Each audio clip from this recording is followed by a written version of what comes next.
Alright, welcome to another Proof of Life video from the Brewing Academy.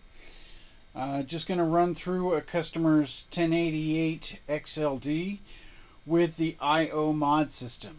So there are multiple things installed in this. Most are stock. There is one additional item that's not stock that's installed, and that is a VBXE, which is an RGB video board that sits on top of the Antic.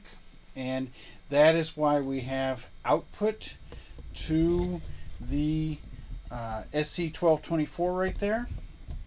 And it's pretty sharp. Now, the output you're seeing right here is composite. And then let's shift this just a little bit so that you can see the S-video output. And that's S-video right there. Okay, so it's a little sharper. Now, the first thing we're going to do is, this is the BIOS screen. You get into this by hitting X12, or F12. And if it sits there for a little bit, it'll go into a screensaver mode. You can turn that off, but I leave it on just to let me know that it's time to turn things off. The other thing is, this will allow you to change everything on your XLD, just like it would on an 8-bit, except it's much more powerful here. The first thing we're going to do is I'm going to use the arrow keys to cycle through these things. And we're going to enable this. And this is set to D5. We've got high-speed I/O. All this is good. Okay. And then the last thing I'm going to do is I'm going to boot this, and since I enabled the graphic OS, this does a couple of things. It shows off what FJC is currently working on. He's added some things. It looks very nice, but it also enables me to demonstrate the mouse is working, as you can see from here. Okay, not a lot works on it, but it's there. We know it's working, and the mouse works. Also, if you see right here, that green dot next to the joyport, that tells you that the mouse is set to joyport 2, which is the default for most Atari applications. Okay, we're going to hit F12 again. We're going to enable Sparta-DOS, which of course disables the graphical OS. We're going to press B for boot. It'll save our settings, and then it will go into Sparta-DOS, and it's going to boot the loader. Oh wait, no, there's a conflict because I need to remove the cartridge. Remember, Sparta-DOS is a cartridge as far as the Atari is concerned. So if there's one in there and you've enabled Sparta-DOS, then it's going to sit there and go, well, I don't know what you want me to do, boss. Okay, I'm going to hit yes VBXE. Now, we've already seen from the BIOS that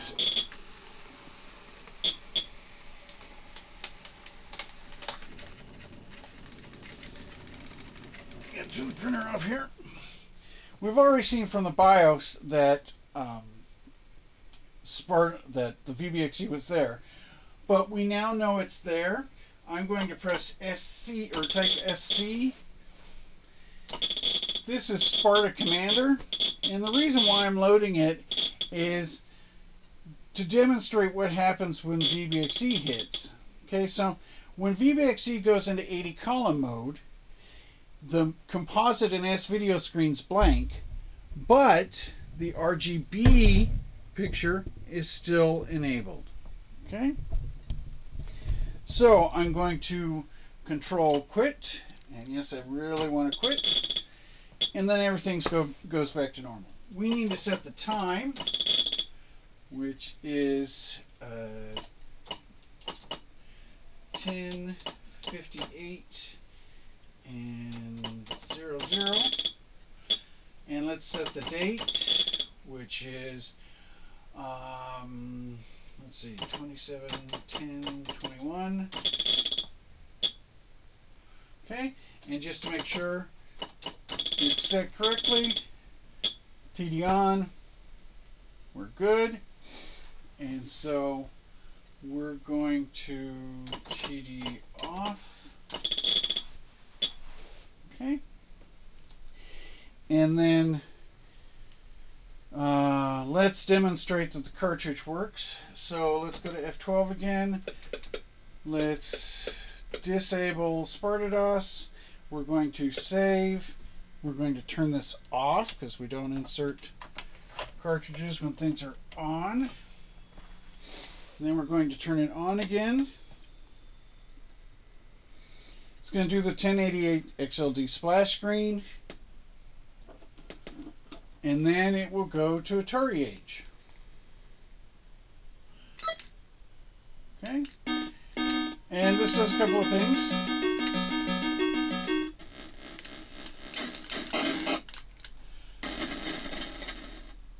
Now, you may be noticing that you still hear sound, right?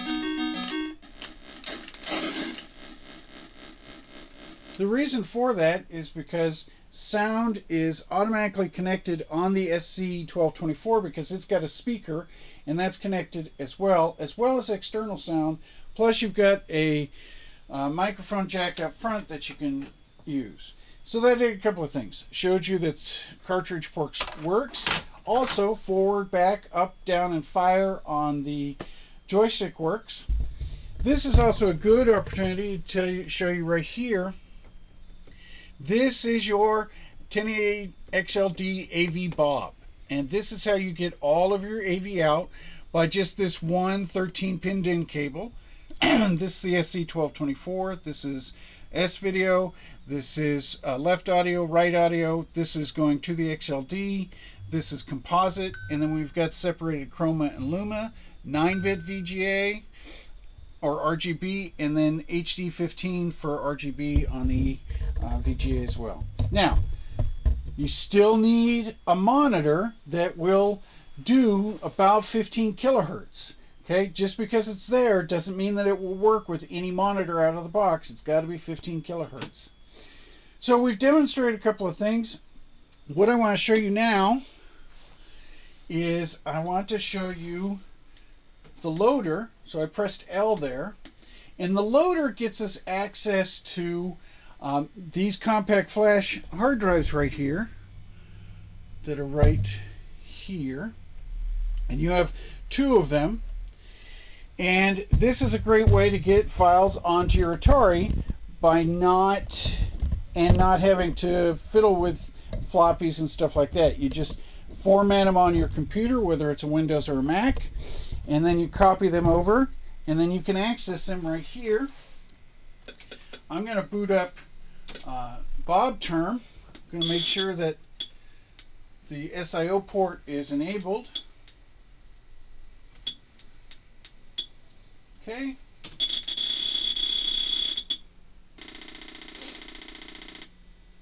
So, this says no modem handler.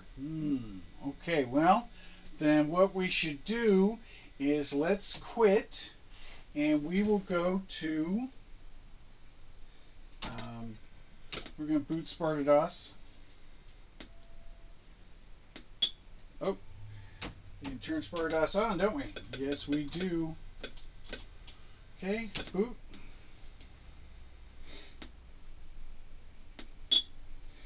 SVBXE.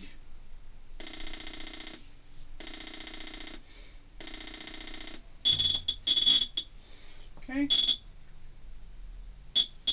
And then I'm going to go to CD Bob Term. And I'm going to do X Bob Term. Because I've got the handler set up here. It's just the RVerter handler, and on that ATR disk it wasn't set up to do that, and so we've got it. But what I did is I loaded that ATR up onto the loader, and then I was able to copy back and forth between the loader and this compact flash. Again, very easy way to get things from one to the other. So I'm going to change this translation to ASCII, and I'm going to press enter. And I'm going to press AT plus config. This gets me the main menu. I know now that the modem is working, and just to make sure that the Wi-Fi is working, I type Wi-Fi, and it gives me a list of all the available access points in the area. You'll notice this here is an antenna. You can get some really strong signals without the antenna, but this one makes sure that you're going to get everything that's available. Okay, so I'm going to turn this. I'm going to press start and quit. Yes. Now I'm going to make sure that my printer is loaded and ready. So I'm going to turn it off and then on. And then I'm going to go to basic. Okay. Let's get in. And I'm just going to do real simple lprint. Oh. Okay. lprint and then test 27. Oh, test 27 October. Enter. Print.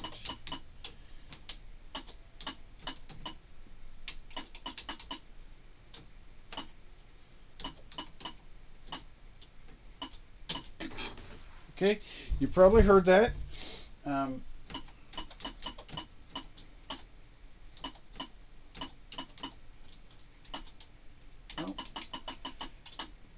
keep typing the wrong thing.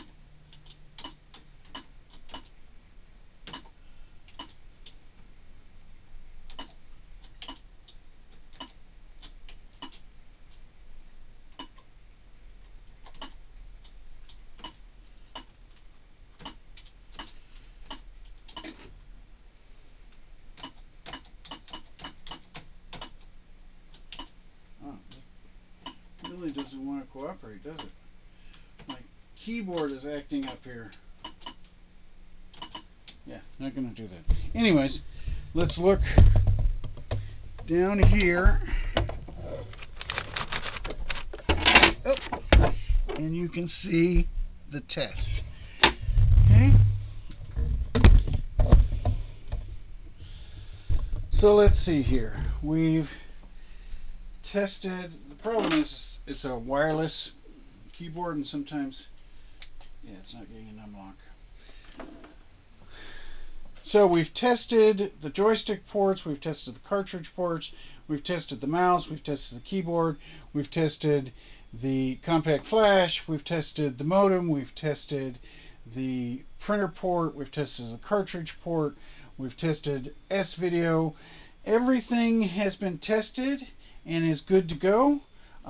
It will include its power supply. These obviously are not included, but they're very easy to come by, and you can set them up using APT. The cartridge we tested with is Scramble, and I got that from Atari Age.